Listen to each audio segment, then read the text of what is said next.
नवंबर 2008 में भोपाल की हवा में सेंट्रल इंडियन विंटर की हल्की जानी पहचानी ठंडक थी। साथ ही दिवाली की बची हुई मैरीगोल्ड गार्लैंड्स की रिच खुशबू भी थी। लेकिन पब्लिक वर्क्स डिपार्टमेंट के 40 year old senior engineer Girish Sharma के मॉडस्ट लिविंग रूम में फेस्टिव वार्मथ नहीं थी। उनकी डाइनिंग टेबल पर अलार्मिस्ट रेड और ब्लैक इंक में प्रिंटेड न्यूज़पेपर्स फैले हुए थे। हेडलाइंस एक ग्लोबल फाइनेंशियल एपोकैलिप्स के बारे में चिल्ला रही थी। सेंसेक्स, जिसने सिर्फ 10 मंथ्स पहले लगभग 21,000 points all time high touch किया था, वो गिरकर टेरिफाइंग 8,000 पर आ गया था।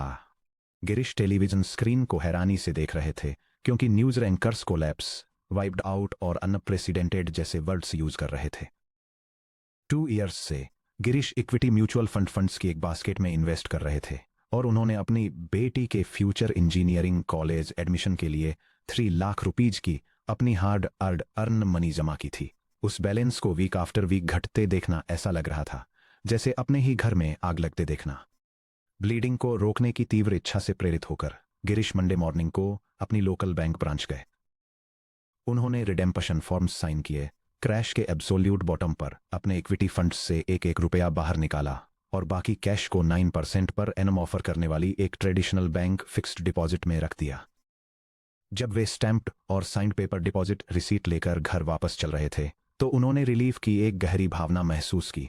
उन्होंने अपनी फैमिली को टोटल बर्बादी से बचा लिया था, या कम से कम उन्होंने ऐसा सोचा।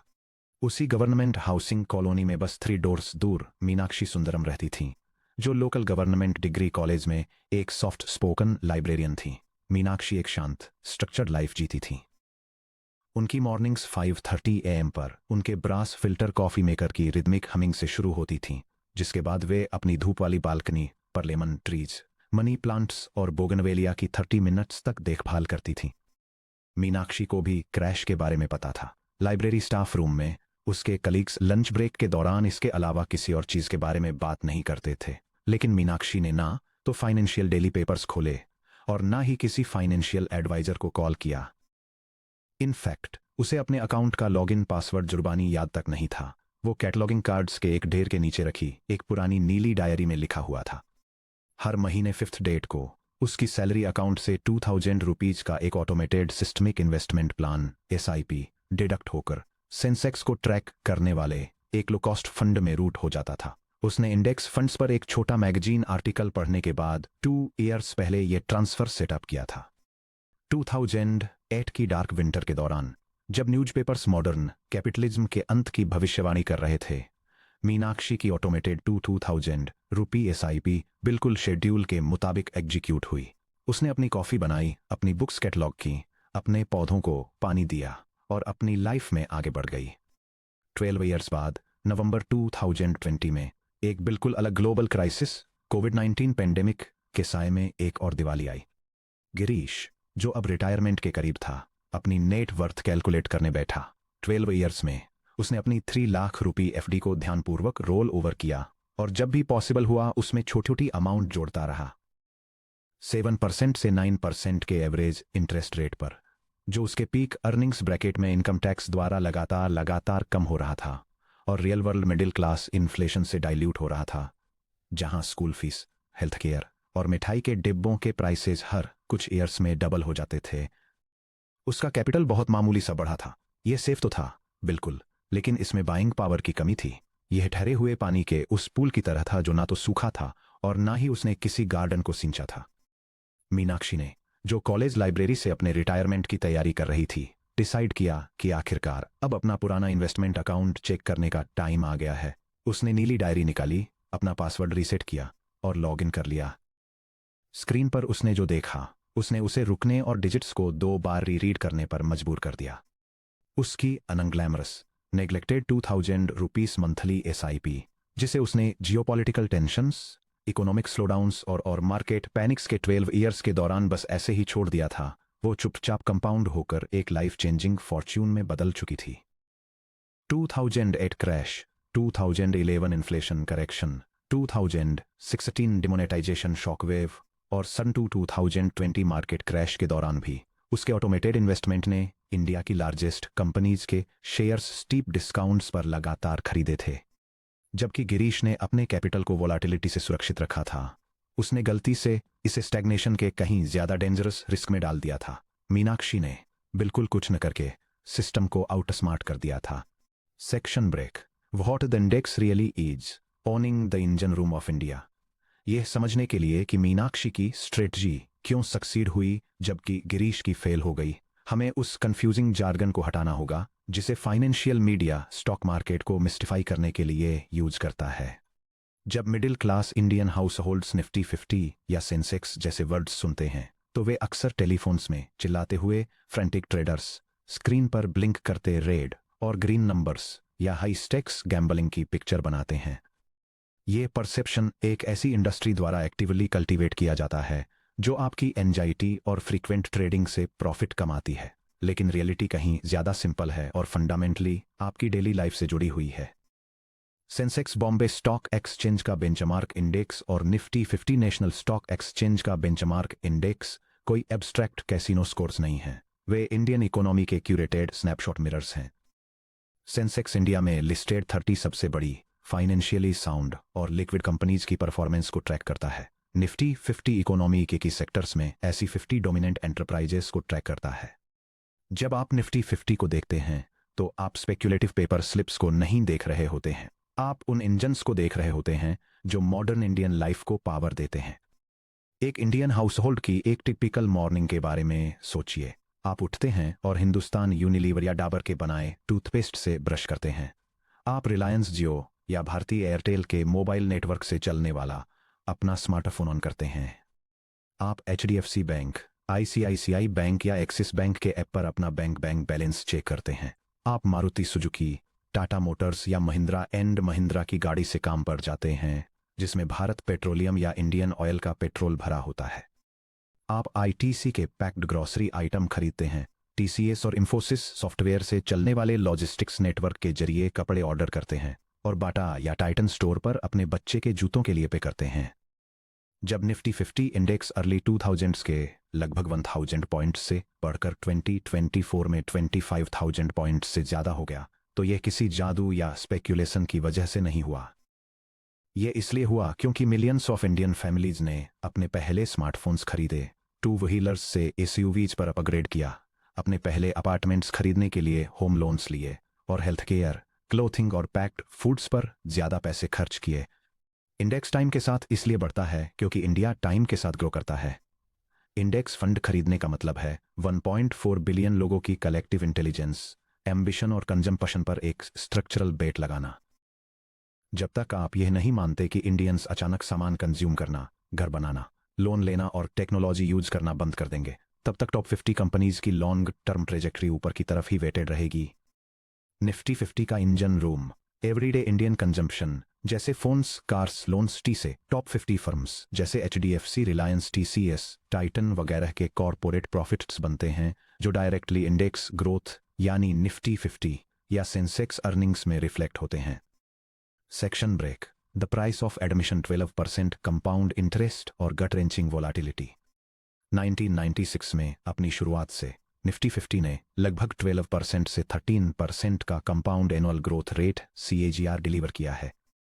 इस फिगर को रूल ऑफ 72 के जरिए पर्सपेक्टिव में रखने के लिए एक सिंपल मैथमेटिकल फॉर्मूला जहां आप 72 को एनुअल इंटरेस्ट रेट से डिवाइड करते हैं यह पता लगाने के लिए कि आपका पैसा डबल होने में कितने ईयर्स लेता है। 6% के FD इंटरेस्ट रेट पर टैक्स एडजस्ट करने के बाद आपका पैसा रफली हर 12 ईयर्स में डबल होता है। 12% के इंडेक्स रिटर्न रेट पर आपका पैसा रफली हर 6 ईयर्स में डबल होता है। 24 ईयर्स के करियर स्पैन में हर 6 ईयर्स में पैसा डबल होना एक छोटे से सीड फंड को एक बहुत बड़े पेड़ में बदल देता है। 1 लाख रुपीज का एक सिंगल 12% पर ग्रो होकर ईयर 6 पर 2 लाख रुपीज, ईयर 12 पर 4 लाख रुपीज, ईयर 18 पर 8 लाख रुपीज और ईयर 24 पर 16 लाख रुपीज हो जाता है। हालांकि हाई फाइनेंस में फ्री लंच जैसा कुछ नहीं होता। Market post office monthly income scheme की तरह नीट और प्रेडिक्टेबल मंथली इंस्टॉलमेंट्स में 12% का एनुअल रिटर्न नहीं बनता। उस वेल्थ को हासिल करने की कीमत शॉर्ट टर्म वोलेटिलिटी को बर्दाश्त करना है। निफ्टी 50 और सेंसेक्स के लिए हिस्टोरिकल मार्केट ड्रॉडाउन्स जिन्हें पीक टू ट्रफ मेजर किया गया है, बड़े ग्लोबल और डोमेस्टिक इवेंट्स की सीवियरिटी को हाईलाइट करते हैं। 2008 ग्लोबल फाइनेंशियल क्राइसिस की वजह से -60% की सबसे बड़ी गिरावट आई। 2020 में कोविड-19 पैनिक के दौरान मार्केट ने -38% का ड्रॉडाउन एक्सपीरियंस किया। 2011 में यूरोजोन डेट क्राइसिस और इन्फ्लेशन शॉक से -25% की गिरावट आई, जबकि 2016 में डिमोनेटाइजेशन शॉक के कारण -12% का छोटा ड्रॉडाउन हुआ। इमेजिन कीजिए कि आप अपनी बालकनी में खड़े हैं और अपनी जिंदगी भर की सेविंग्स की वैल्यू को 3 वीक्स में 8% गिरते हुए देख रहे हैं, जैसा कि मार्च 2020 में हुआ था। आपका 10 लाख रुपीज का पोर्टफोलियो अचानक 6.2 लाख रुपीज दिखने लगता है। यहीं पर ह्यूमन साइकोलॉजी टूट जाती है। आपका ब्रेन एक अलार्म ट्रिगर करता है और इस ड्रॉप को एक टेम्परेरी प्राइस फ्लक्चुएशन की तरह नहीं, बल्कि परमानेंट लॉस की तरह देखता है। एक्ट करने का इंस्टिंक्ट, यानी सब कुछ बेच देना और सेफ्टी की तरफ भागना, लगभग अनबियरेबल हो जाता है।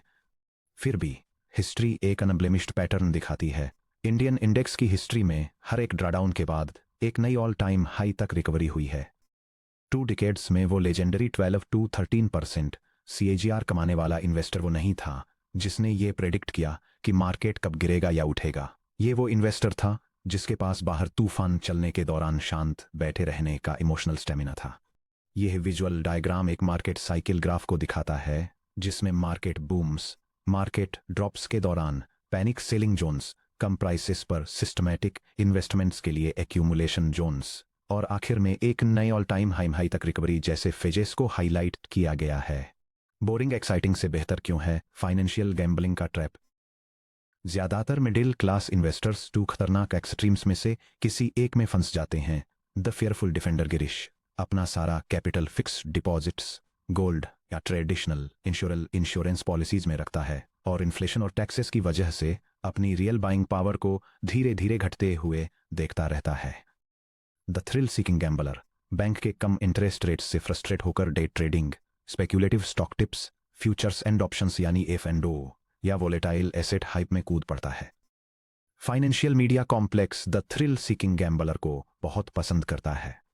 Financial television channels flashing banners, sound effects और हाइपरएक्टिव कमेंटेटर्स के साथ ऐसे स्टॉक्स पर डिस्कशन ब्रॉडकास्ट करते हैं जिन्हें आज ही खरीदकर 20% का क्विक गेन ले लिया जा सके। सोशल मीडिया इन्फ्लुएंसर्स 3 मंथ्स में आपके कैपिटल को डबल करने की सीक्रेट स्ट्रेटेजीज का वादा करते हैं। ट्रेडिंग प्रोडक्टिव लगती है, ये एक्साइटिंग लगती है। जब कोई क्विक ट्रेड सही चला जाता है तो ये आपको डोपामाइन का एक बर्स्ट देता है, जिससे आप खुद को एक फाइनेंशियल जीनियस महसूस करने लगते हैं। लेकिन स्टैटिस्टिकल रियलिटी एक गंभीर तस्वीर पेश करती है। Securities and exchange board of India यानी सेबी द्वारा पब्लिश रिपोर्ट से पता चलता है कि इक्विटी डेरिवेटिव्स सेगमेंट में 90% से ज्यादा इंडिविजुअल रिटेल ट्रेडर्स को नेट लॉस होता है और एवरेज लॉस उनकी हार्ड अर्नड फैमिली सेविंग्स में गहरा डेंट लगाता है। एक्साइटिंग ट्रेडिंग क्यों हारती है जबकि बोरिंग इन्वेस्टिंग जीतती है? ट्रांजैक्शन कॉस्ट्स और taxes.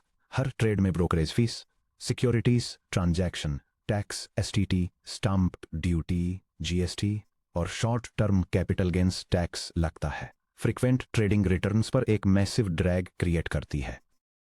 The emotional penalty. Traders को हंड्रेड्स ऑफ करेक्ट डिसीजंस लेने होते हैं।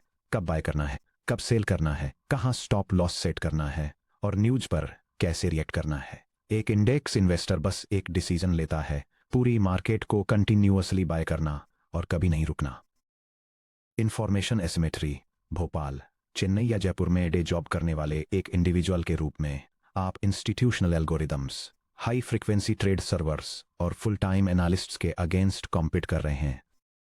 लंच ब्रेक के दौरान एक मोबाइल ऐप पर उन्हें आउट ट्रेड करने की कोशिश करना फ्लिप फ्लॉप्स पहनकर एक प्रोफेशनल फुटबॉल पिच पर जाने जैसा है। Boring investing guaranteed long term participation के बदले शॉर्ट टर्म कंट्रोल के इल्यूजन को रिजेक्ट करती है। सेक्शन 3.2 से दादू के आम के पेड़ को याद कीजिए। जब दादू ने आंगन में वो पतला सा पौधा लगाया था तो उसने 5 ईयर्स तक एक भी फल नहीं दिया। सिर्फ सरफेस रिजल्ट्स देखने वाले किसी राहगीर ने शायद उस पेड़ को एक फेलियर कहा होता और दादू को सलाह दी होती कि वे इसे काट दें और इसकी जगह एक प्लास्टिक की चेयर रख दें। लेकिन मिट्टी के नीचे एक कैजुअल ऑब्जर्वर से इनविजिबल होकर जड़ें गहराई में फैल रही थीं, जमीन में खुद को एंकर कर रही थीं और सबटेरेनियन ग्राउंड वाटर पी रही थीं। जब पेड़ ने फाइनली अपनी 6th समर में फल देना शुरू किया तो उसने सिर्फ मुट्ठी भर आम नहीं दिए, उसने क्रेट्स के क्रेट्स आम दिए, year after year, decade after decade, दादू के बूढ़े हो जाने के लंबे समय बाद तक। मीनाक्षी की मंथली इंडेक्स एसआईपी उनका फाइनेंशियल आम का पेड़ थी। 2008 और 2020 के मार्केट क्रैश के दौरान उनका पोर्टफोलियो ऐसा लग रहा था जैसे कुछ भी रिटर्न नहीं दे रहा हो, लेकिन अंदर ही अंदर उनकी 2000 रुपीज की मंथली पेमेंट्स चुपचाप बहुत ही सस्ते दामों पर डबल इंडेक्स यूनिट्स खरीद रही थीं। जब मार्केट आखिरकार रिकवर हुआ तो उन एक्स्ट्रा यूनिट्स ने गहरी जड़ों की तरह काम किया और वेल्थ में एक जबरदस्त ग्रोथ ला दी। Section break. Deconstructing Girish panic the behavioural traps. 2008 में गिरीश के डिसीजन को पीछे मुड़कर देखना और उसे बेवकूफ़ी बताना आसान है, लेकिन गिरीश बेवकूफ़ नहीं थे, वे बस पूरी तरह से एक नॉर्मल इंसान थे जो उन कॉग्निटिव बायसेस के इन्फ्लुएंस में काम कर रहे थे जिन्हें इवोल्यूशनरी बायोलॉजी ने हमारे दिमाग में हार्डवायर कर दिया है। जैसा कि चैप्टर 3 में डिस्कस किया गया था, इंसानी इंस्टिंक्ट्स घास के मैदानों में तुरंत आने वाले फिजिकल डेंजर से बचने के लिए इवॉल्व हुए थे, न कि लिक्विड कैपिटल मार्केट को नेविगेट करने के लिए। लॉस एवर्जन साइकोलॉजिस्ट्स ने यह प्रूव किया है कि 10,000 रुपीज खोने का दर्द इमोशनली 10,000 रुपीज कमाने की खुशी से डबल इंटेंस होता है। जब गिरीश ने अपना 3 लाख रुपीज का बैलेंस गिरकर 2 लाख रुपीज होते देखा तो उनके दिमाग ने उस लॉस को अपने सर्वाइवल के लिए एक खतरा माना। पैसे निकालना उनके लिए सेल्फ प्रिजर्वेशन का एक तरीका था। रीसेंसी बायस। जब 2008 में मार्केट गिर रहा था तो गिरीश ने मान लिया कि यह हमेशा गिरता ही रहेगा। इंसानी दिमाग नेचुरली रिसेंट पास्ट को सीधे फ्यूचर में प्रोजेक्ट करता है। एक्शन बायस। जब बहुत ज्यादा अनसर्टेनिटी होती है तो इंसानों में कुछ न कुछ करने की बहुत तेज अर्ज महसूस होती है। शांत खड़े रहना आलस और खतरनाक लगता है। मीनाक्षी के लिए कुछ न करना ही अल्टीमेट विनिंग स्ट्रेटेजी थी, लेकिन एक्शन लेने की अर्ज को रोकने के लिए एक्स्ट्रा ऑर्डिनरी मेंटल डिसिप्लिन की जरूरत थी। 2 इन्वेस्टर्स का डाइवर्जेंट पाथ। गिरीश एक्साइटिंग और fearful. Market crash leads to panic, leads to sell equity, leads to lock in to FD, leads to losses to inflation. Meenakshi boring और disciplined. Market crash leads to ignore, leads to continue SIP, leads to accumulate units, leads to wealth creation. Girish की गलती ये नहीं थी कि उन्होंने mutual funds खरीदे, बल्कि ये थी कि उनके पास मार्केट डाउनटर्न को समझने के लिए एक क्लियर फ्रेमवर्क नहीं था। उन्होंने इक्विटी को एक हाई यील्ड सेविंग्स अकाउंट की तरह माना जो सिर्फ ऊपर जाना चाहिए, न कि रियल बिजनेस में एक वोलेटाइल ओनरशिप स्टेक की तरह जिसकी प्राइस डेली फ्लक्चुएट होती है लेकिन डिकेड्स में उसकी वैल्यू ग्रो होती है।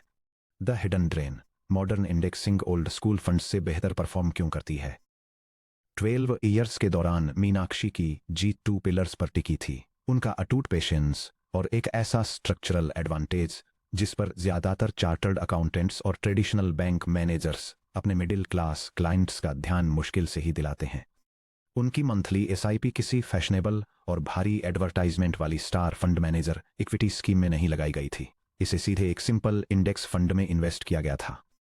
दशकों से इंडियन मिडिल क्लास को एक्टिव मैनेजमेंट का सपना बेचा जाता रहा है। यह आइडिया कि आपको एक हाईली एजुकेटेड फंड मैनेजर को भारी फीस देनी चाहिए ताकि वे बेस्ट 15 या 20 स्टॉक्स चुन सकें और मार्केट को बीट कर सकें।